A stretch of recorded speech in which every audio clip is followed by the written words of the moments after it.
What's going on, guys? Thanks for tuning in to Fujibo Heavy. My name is John, and my goal is to own and experience as many unique cars as possible. So today is going to be the first episode of many of a series that we're going to call The Unique Experience.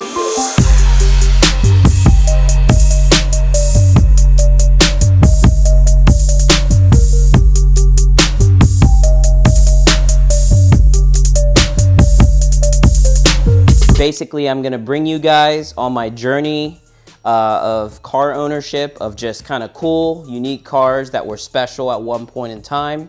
So I hope that you guys will join me. Hit the like and subscribe button, or my Instagram at jcloak. That's JKHLOK. All right, so right now, I currently own, this is a 2003 Porsche 911 Targa.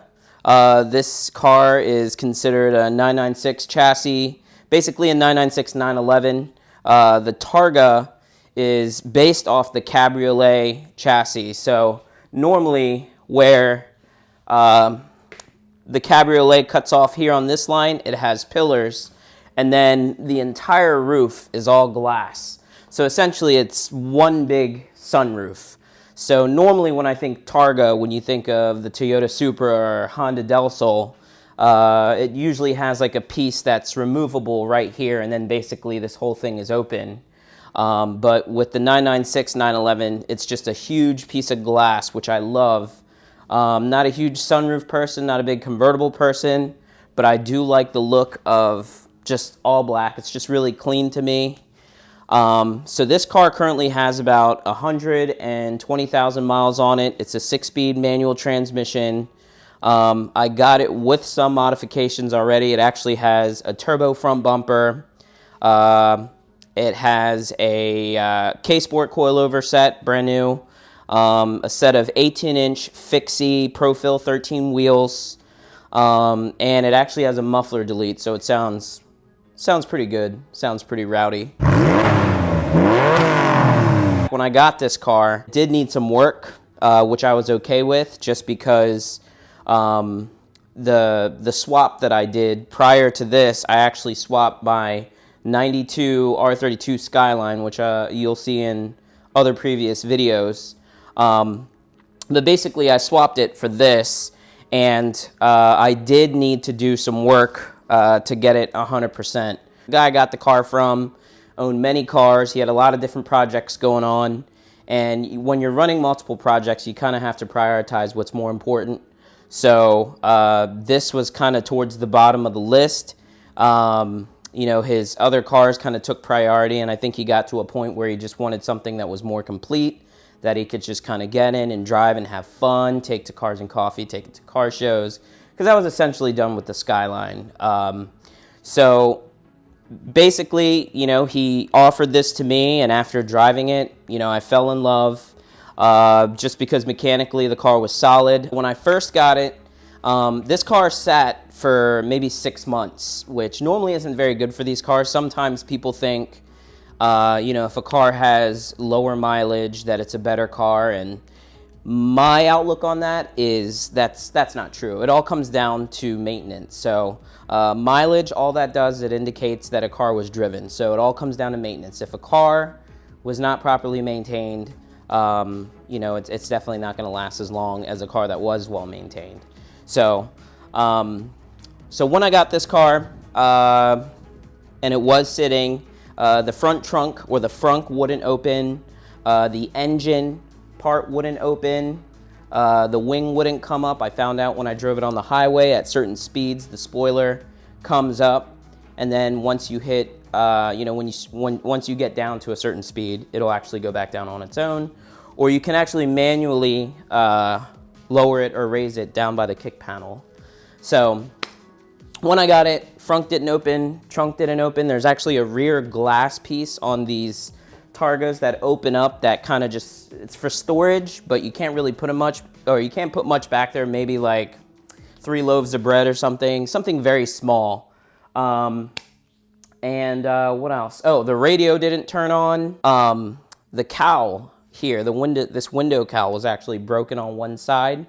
So there are actually little covers, little plastic covers on top that you can pop off, and there's, I believe, either 10, 12, or 13 millimeter nut in there. And basically you take those off, and then once you pop the frunk, there'll be several, I believe, T25 TUEX along there, and once you remove them, you can actually take the whole cowl off. So when I got the car, one side was broken, it had no wiper arms on it, and the wipers did not work. So first thing that I addressed with this car was that it was just kind of an eyesore having the cowl stick up. So what I did was I went ahead and removed the old one, and while I was in there, I got a new wiper motor and installed that, tested it to make sure that it worked.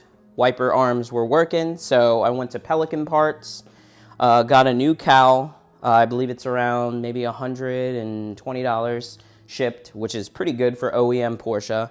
I installed that, and then once I did that, I put the wiper arms back on and got some good quality Bosch wipers on it. So the next thing that I addressed was the rear tires. So the rear tires, this car came with like 315/30/18 Hoosiers, so like slicks in the back, which were awesome, but you know, this car will be more used for, you know, daily driving, cruising. It's not really going to be taken on the track.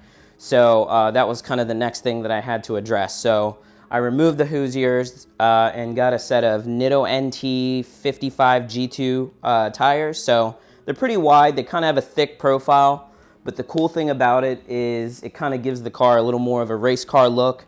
And I actually had the suspension adjusted, so it kind of has just the slightest bit of rake where the back end kind of sits up and the front sits a little lower. That's just preference. But, you know, they're pretty solid tires. I haven't really, this is a fair weather car for me, so I don't really take it out in the rain or if roads aren't dry. So I can't say how it performs in the rain just because I've never done it. But, you know, during dry weather, it handles and grips great. Next thing I addressed was obviously the little quirks, the wing nut coming up, you know, the frunk nut opening, the engine cover and all that. So the first place I checked was the fuse box. You know, that's kind of the more inexpensive place to check before you start spending big money on things that you may not even need. So sure enough, you go right under the driver's side, there's a fuse box on the kick panel.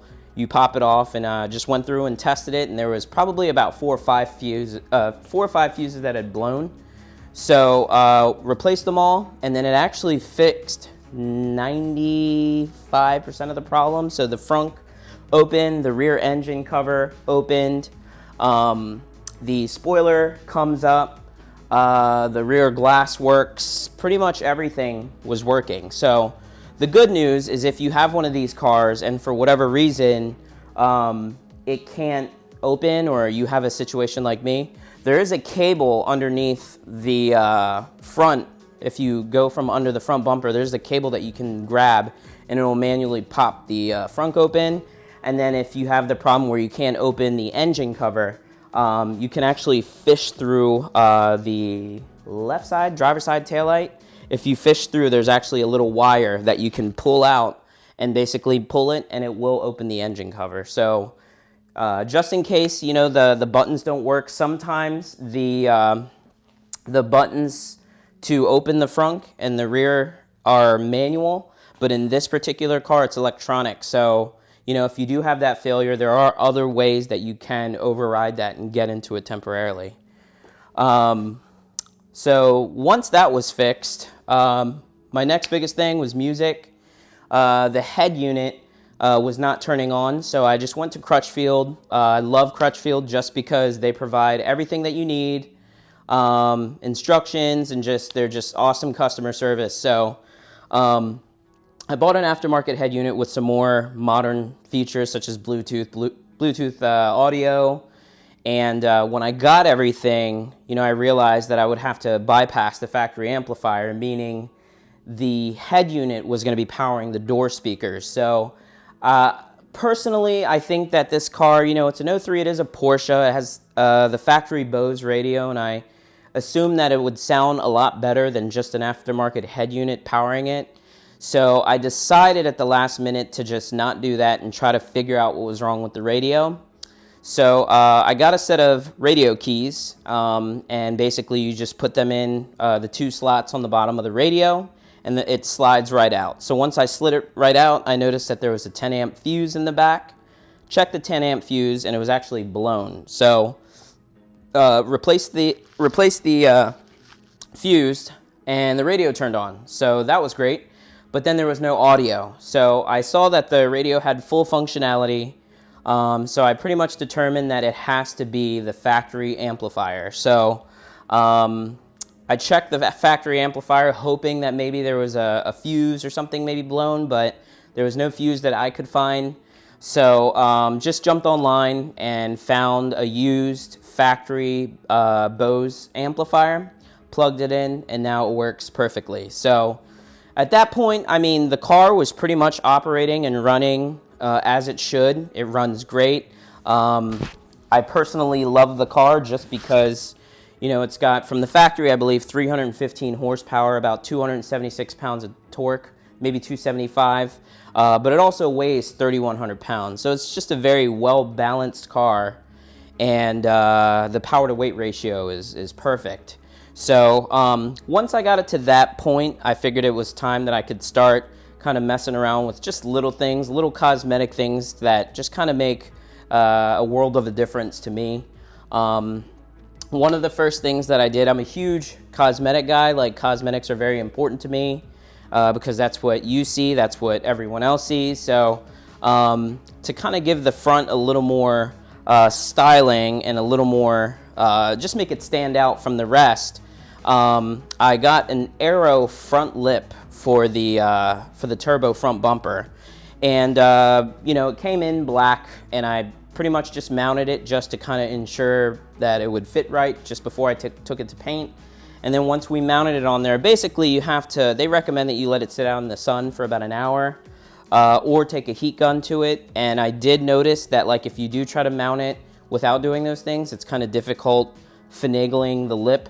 So your best bet would be to, if it's not a sunny day, just take a heat gun and just kind of warm it up evenly, and it will kind of give you just enough room to mount it. So once we fitted it and we saw that it fit perfect, took it off, took it to my paint guy, had it color matched.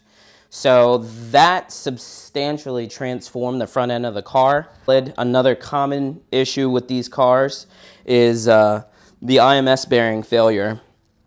And basically, earlier models like 9901, I believe they have a smaller dual row bearing, whereas the 03 has a larger one. So I believe the Ims failure applies to maybe 5% or less of 911s. The larger bearings, I believe, are less prone to have failure, but I mean, it is a serviceable item. It is something that will have, like, it will fail at some point. So your best bet would be to look into the IMS solution, which is basically a belt-driven. It's no longer a bearing, but it's a belt-driven system that feeds off, you know, fresh oil. So, you know, to spend, I believe the kit's probably somewhere around maybe $500–600. Don't hold me to that, but I believe it's somewhere around there. But to have that peace of mind would be totally worth it. Just because if the IMS bearing fails, it can be catastrophic and it can grenade the engine. And instead of a $2,500 fix, you could be looking at, you know, $12,000 plus in a new engine or engine rebuild if it is rebuildable. So if you are looking into the 996, 911, a Boxster earlier model, your best bet is to kind of just make sure that the IMS bearing has been replaced, and you know, there's paperwork for it. A lot of the times, the best time to address your IMS bearing, like if the car seems like it's driving fine, there's a lot of preventative maintenance things you can do while you're already in there. One of the things that you can address while you're already in there is a clutch, your clutch and flywheel. When you go to replace that, I mean, you already have it out, so you might as well go ahead and address the bearing while you're in there. Also, while you're in there, you might as well address the rear main seal. There's a lot of preventative maintenance things that you can do just while you have the trans out of the car. My plans for it is if I do keep this car, I intend to do the aero side skirts, the rear, it's like these two rear pieces that look like they may add on to the OEM bumper, just so when you look at it from the side, everything will flow together. Just because if you look at it now, it does look clean, but the front end does kind of sit a little bit lower than the rest of it. So if you do the sides and the rear, I feel like that will allow everything to flow properly. And then one of the last things I would do would be a GT2 style spoiler. I do like that this car does have a functional spoiler, and then, you know, once you swap to a fixed spoiler, I'm sure you'll probably have to disable the functionality of that, and not only that, I'm sure you would have to try to find out a way to make that light go away. I can't stand it when there's a light on the dash, so you will get an error message if the spoiler isn't working. So that'll probably be the last thing I do, just because of price. I mean, you know, parts for all that is, you know, it's not cheap, but I think it would make a substantial difference and definitely make this Targa stick out from the rest on the road. So right now, I think the only other modifications that I've done so far on the car are I swapped the factory halogen headlights to LED, which was super easy. And then the license plate lights were, you know, they were just kind of older halogen or just incandescent. They're just yellow bulbs. And I just upgraded them to LED. And basically, you can just jump online and they make replacement housings with built-in LED and resistors. So this way you don't get an error code when you install it. Sometimes if you try to take an LED and you put it in the car, you know, it's just really finicky, and it may give you an error message and tell you that, you know, the license plate light is out even though it's clearly working. So they were relatively inexpensive, and it was plug and play, very easy to install. But yeah, that is pretty much the car. That's pretty much everything I've done to it so far. So my goal is to kind of create videos if there's something that I'm dealing with or a common problem that comes up.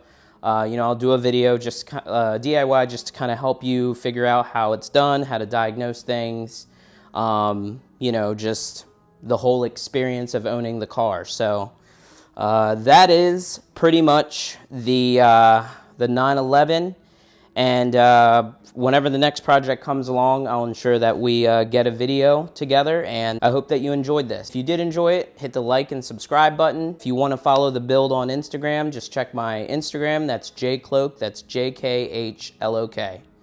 See ya.